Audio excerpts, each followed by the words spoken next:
Thank you, Madam Speaker, and I rise in support of the amendment for all the reasons that were laid out. I think the question of whether the banks would be involved or interested in making these loans by a guarantee of CHFA belies the point that they're on the hook for the majority of the loan regardless. CHFA does not guarantee the entire loan, guarantees a portion. So I think that the merit of that argument is limited.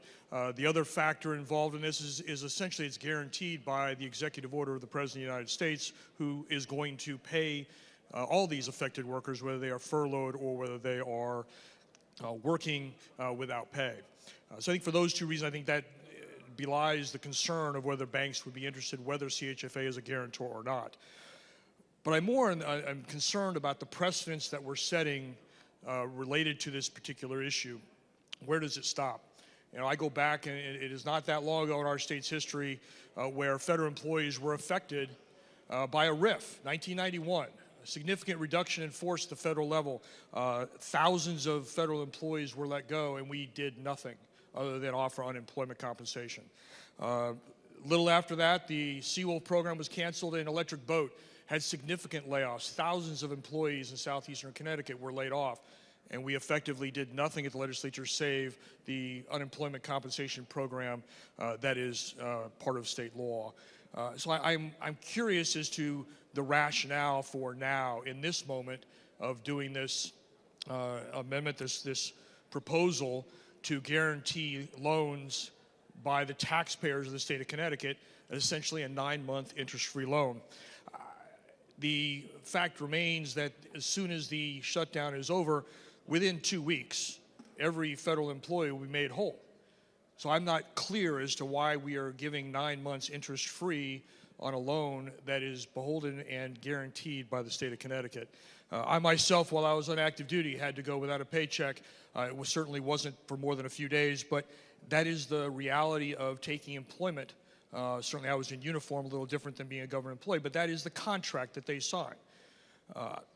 And one thing that this does not cover, and is not even being discussed so far that I have heard, is the fact of the government contractor.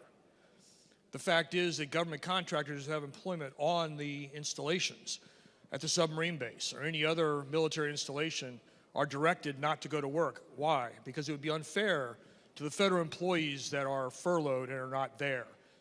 But they don't have the backing of the state of Connecticut. They don't have the backing of a payment from the federal government from the president, guaranteed by the president's executive order.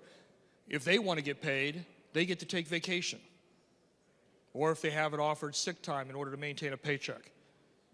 This is picking a particular group of employees in the state of Connecticut and setting it apart from another group of employees that is not guaranteed to receive any back pay. This is on its face unfair. And I'm not advocating to increase the expanded to cover these contractors, but that is the reality. I have constituents in my own district that have talked about the times when they had to go without pay for a week and a half. And they're in the same position as many of the employees, the federal employees there are now, except they didn't have a guarantee that they would be restored and full pay given back to them. So for all those reasons, I don't understand the reason for this, the rationale for this bill. I think this amendment is a reasonable compromise that provides an opportunity for a private business, a bank, to take care of the citizens that have need. It removes the taxpayer from liability. It limits the duration of the payback from 9 months interest-free, which nobody has access to a reasonable amount of time following the end of the shutdown of 60 days, and ultimately lays whole and maintains the municipalities the ability to defer payment of any taxes as well as the interest that's accrued. So I rise in support, and I thank you for the time.